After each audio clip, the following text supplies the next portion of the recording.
Hello नमस्कार दोस्तों, welcome back to my YouTube channel. मैं इस वीडियो में IGI aviation customer service agent का जो एग्ज़ाम चल रहा है उसी को देखते हुए मैं इस वीडियो में जीके जीएस मैथमेटिक्स और रीजनिंग के क्वेश्चन कराने वाला हूं, जो मोस्ट एक्सपेक्टेड क्वेश्चन है। आप वीडियो को एंड तक देखना। ये प्रैक्टिस सेट तीसरा है, तो सभी वीडियो को एंड तक देखें। आपने चैनल को सब्सक्राइब नहीं किया है तो कर लीजिएगा प्लीज़, और प्लीज़ वीडियो को लाइक कर दीजिएगा और बेल आइकन को प्रेस कर लेना, जिससे कोई भी इन्फॉर्मेशन आती है तो आपको प्रोवाइड की जा सके। आप सभी ने एडमिट कार्ड डाउनलोड कर लिया होगा, तो चलिए स्टार्ट करते हैं फर्स्ट क्वेश्चन से। पहले क्वेश्चन का आंसर सभी स्टूडेंट बताएं क्या होगा। यांगयाम दर्रा किस राज्य में है? तो इसका राइट आंसर सभी स्टूडेंट बताएं। तो यांगयाप दर्रा होता है, यह है आपका अरुणाचल प्रदेश में। तो राइट आंसर इसका बी ऑप्शन है, सभी ध्यान रखेंगे।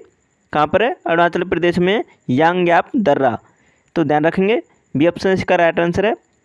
शिपकला दर्रा कहाँ पर है? हिमाचल प्रदेश में शिपकला दर्रा। रोहतांग दर्रा भी हिमाचल प्रदेश में, तो ये आपको पता होना चाहिए। नेक्स्ट क्वेश्चन का आंसर बताएं। दूसरा क्वेश्चन है, एक दुकानदार कंप्यूटर के अपने पुराने स्टॉक को खाली करने के लिए 18% छूट प्रदान करता है। यदि एक कंप्यूटर का अंकित मूल्य 7500 रुपये है तो एक कंप्यूटर का विक्रय मूल्य ज्ञात कीजिए। सिंपल सा क्वेश्चन पूछा गया है, तो इसका ऑप्शन आप देख पा रहे हैं और जल्दी से आंसर बताइए। तो आप सभी जानते हैं 18% की फ्रैक्शन वैल्यू क्या होती है। 18% की फ्रैक्शन वैल्यू होती है 9/50। अब आपको पता है 50 पर 9 की छूट दी जा रही है, तो कितने की बेची जा रही है वस्तु, कंप्यूटर कितने का बेचा जा रहा है? 41 रुपये का। 9 की छूट दे रहे हैं 50 पे, तो 41 का। लेकिन यहाँ पे बोला है अंकित मूल्य 7500 रुपये। हमारे अकॉर्डिंग हमने माना है 50 रुपये अंकित मूल्य, तो 50 यूनिट की वैल्यू 7500 रुपये है। तो हमको विक्रय मूल्य पूछा है, विक्रय मूल्य हमारे अकॉर्डिंग कितना है? 41। तो 41 यूनिट की वैल्यू हम निकालना है। तो कैसे निकालेंगे? जो 7500 रुपये दे रखा है, ये हमें दे रखा है 50 यूनिट की वैल्यू, हमें निकालना है 41 रुपये, 41 यूनिट की वैल्यू निकालना है। तो आप 50 इसे कैंसिल करेंगे तो 15 बार डिवाइड हो जाएगा, और 15 मल्टीप्लाई 41 करेंगे आप, तो कितना आ जाएगा? 150 बार कट जाएगा ना। अब 150 मल्टीप्लाई 41 करेंगे तो आपको 6150 रुपये करेक्ट आंसर दिखाई देगा। तो आपका सेकंड ऑप्शन इसका राइट आंसर होगा। ईजिली आप इसे सॉल्व कर सकते थे, सेकंड ऑप्शन इसका राइट आंसर है। अब तीसरे क्वेश्चन का आंसर बताएं सभी स्टूडेंट, क्या होगा। निम्नलिखित में से कौन सा भारत के प्रथम परमाणु रिएक्टर से संदर्भित है? तो पहला परमाणु रिएक्टर कौन सा है? अप्सरा। तो राइट आंसर है इस क्वेश्चन का सी ऑप्शन, सभी ध्यान रखेंगे। नेक्स्ट क्वेश्चन का आंसर बताएं। चौथा क्वेश्चन है, इस क्वेश्चन का सभी स्टूडेंट आंसर देंगे कमेंट में, क्या होगा। तो ऑप्शन आपको दिखाई दे रहा है, और फिर से मैं दिखा देता हूँ, ये ऑप्शन है, और जल्दी से आंसर बताओ। इंपॉर्टेंट क्वेश्चन है।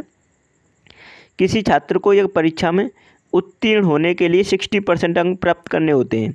यदि उसने 345 अंक प्राप्त किए और 15 अंकों से अनुत्तीर्ण हो गया, फेल हो गया मतलब, तो उस परीक्षा में कुल टोटल मार्क्स कितने हैं, यह आप उसने पूछा है। सिंपल सा क्वेश्चन है कि अगर यहाँ पे हमें 60% अंक लाते हैं तो हम पास हो जाते हैं, लेकिन हम ला रहे हैं कितने? 345 अंक। अब 345 अंक पे पास नहीं हुआ है वो, क्योंकि 15 अंक और लाता तब पास होता। क्यों ना हम उसे 15 अंक और दे देते हैं, तो कितना हो जाता है? 360 अंक। अब 360 अंक हो जाते हैं उसके, 360 मार्क्स मतलब हो जाते हैं, ठीक है। अब लेकिन 360 पे पास हो जाता है वो, लेकिन हमें दे रखा है 60% पे पास होता है, तो ये 60% यूनिट की वैल्यू है 360। और हमें पता है 100% किसी भी परीक्षा का टोटल पूर्णांक होता है, तो उसने टोटल मार्क्स पूछे, टोटल मार्क्स हम निकाल सकते हैं 100% की वैल्यू। तो कैसे निकालेंगे? ये जो 360 हमें मिल रहा है, ये 60% यूनिट की वैल्यू है, तो हमें निकालनी है 100% यूनिट की वैल्यू। अब देखो परसेंटेज 100 में भी है, परसेंटेज आपको 60 में ही है, तो परसेंटेज से परसेंटेज तो कैंसिल हो गया। अब 60 से काटेंगे तो 6 बार डिवाइड हो जाएगा, और 6 मल्टीप्लाई 100 करेंगे आप, तो 600 इसका टोटल मार्क्स आ गया। तो राइट आंसर आपको दिखाई दे रहा है किस ऑप्शन में है? पहले ऑप्शन में करेक्ट आंसर दिखाई दे रहा है, तो फर्स्ट ऑप्शन इसका राइट आंसर हो जाता है। सिंपली सॉल्व कर पाएंगे इसी क्वेश्चन को। पाँचवें क्वेश्चन का आंसर बताएं सभी स्टूडेंट, क्या होगा। मोतियों की माला नीति कौन सा देश लाया था? कौन सा देश अपना रहा है? तो कौन सा देश अपना रहा है? यह है चीन देश। तो आप सभी समझ पा रहे हैं, भारत के चारों ओर चीन को मतलब मोतियों की माला नीति की तरह वो घेर रहा है चीन भारत को, तो इसीलिए इसे हम क्वेश्चन को कैसे बना है, ये प्रसिद्ध क्वेश्चन है, परीक्षा में पूछा भी गया है एसएससी में।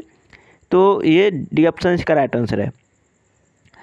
छठवें क्वेश्चन का आंसर बताएं सभी स्टूडेंट क्या होगा। नंबर सीरीज से क्वेश्चन है, इस क्वेश्चन का सभी स्टूडेंट आंसर देंगे।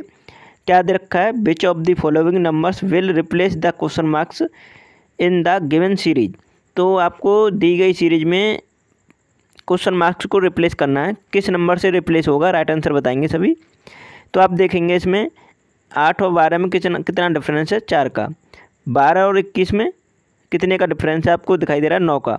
21 और 37 में 16 का डिफरेंस है, और 37 और 62 में 25 का डिफरेंस है। और 25 से हम आगे कैसे निकालेंगे डिफरेंस, कि आप देखेंगे पहले 2 का स्क्वायर है, फिर 3 का स्क्वायर है, फिर 4 का स्क्वायर है, और फिर दे रखा है 5 का स्क्वायर।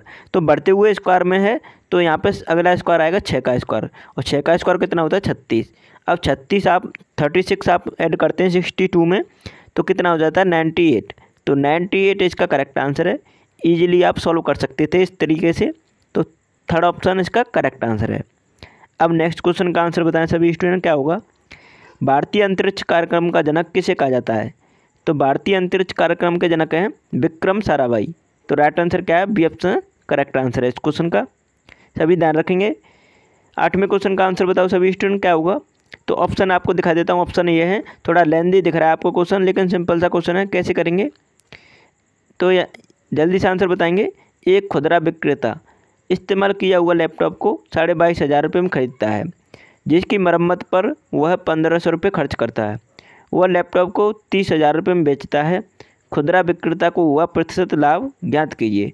देखो सिंपल सा क्वेश्चन है, उसने 22,500 रुपये में लैपटॉप खरीदा, पुराना लैपटॉप था, तो उसमें मरम्मत करनी पड़ी, मतलब कुछ और मतलब उसमें मेंटेनेंस करना पड़ा, तो 1,500 रुपये खर्चा हो गए। अब कितना हो गया टोटल मूल्य, तो टोटल मूल्य हो गया उसका, तो ये हो गया उसका 24,000 मूल्य हो गया टोटल। लेकिन उसने कहा कि अब मैं इसे नहीं चलाऊँगा, 30,000 रुपये में इसे बेच देता हूँ। 30,000 रुपये उसका विक्रय मूल्य है, मतलब तो उसे कॉस्ट पड़ा तो 24,000 रुपये पड़ा है, लेकिन विक्रय मूल्य कितना हो जाए 30,000 रुपये। तो उसे प्रॉफिट कितने का हो रहा है, 6,000 रुपये का। और 6,000 रुपये का कितने पे प्रॉफिट हो रहा है, तो 24,000 रुपये 6,000 का प्रॉफिट हो रहा है उसने पूछा है ये परसेंटेज में कितना है।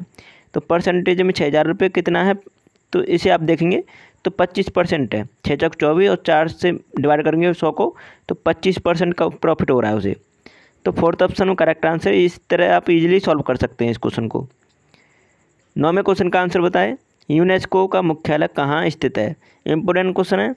तो यूनेस्को का मुख्यालय पेरिस में, तो इसका राइट आंसर है डी ऑप्शन। न्यूयॉर्क में किसका मुख्यालय, यूनिसेफ का मुख्यालय, तो उसे भी ध्यान रखेंगे साथ ही साथ। 10वें क्वेश्चन का आंसर बताओ। डीएनए फिंगरप्रिंटिंग और डायग्नोस्टिक केंद्र कहाँ अवस्थित है। तो यह है हैदराबाद में। इंपॉर्टेंट क्वेश्चन है, सी ऑप्शन इसका राइट आंसर है। 11वें क्वेश्चन का आंसर बताएं सभी क्या होगा। मलेरिया में कौन सा अंग इफेक्ट होता है, इफेक्टिव। तो मलेरिया में होता है आपका कौन सा अंग प्रभावित होता है, प्लीहा।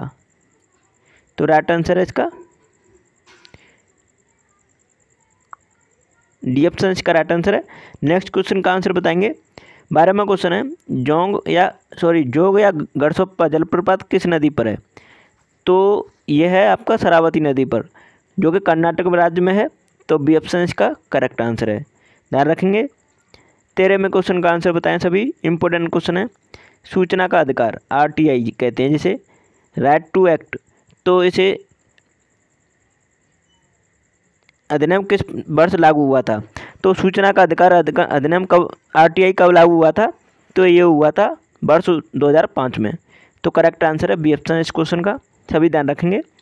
अब 14 क्वेश्चन का आंसर बताएं सभी स्टूडेंट क्या होगा। रीजनिंग से क्वेश्चन है, कोडिंग डिकोडिंग से। तो आप देख पा रहे हैं यहाँ पे क्या लॉजिक लगा है इसमें। ए के बाद डी 3 जोड़ा है, डी के बाद जी 3 जोड़ा है, ई के बाद एच 3 जोड़ा गया है, टी के बाद डब्ल्यू 3 जोड़ा गया है, पी के बाद एस 3 जोड़ा गया है। मतलब 3 जोड़ते जा रहे हैं तो अगला अक्षर आ जा रहा है।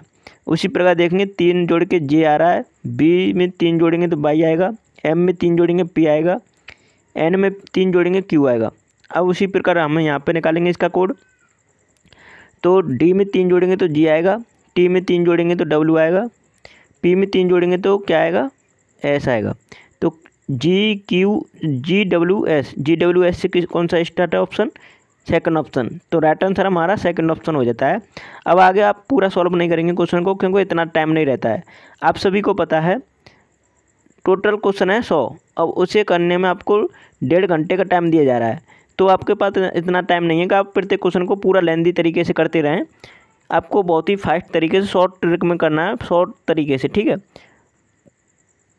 तो आपको पूरा क्वेश्चन 100 के 100 क्वेश्चन अटैम्प्ट करके आने, एक भी क्वेश्चन नहीं छोड़ना है, क्योंकि नेगेटिव मार्किंग नहीं है आपके एग्जाम में, इसलिए आपको पूरा क्वेश्चन अटैम्प्ट करके आना है।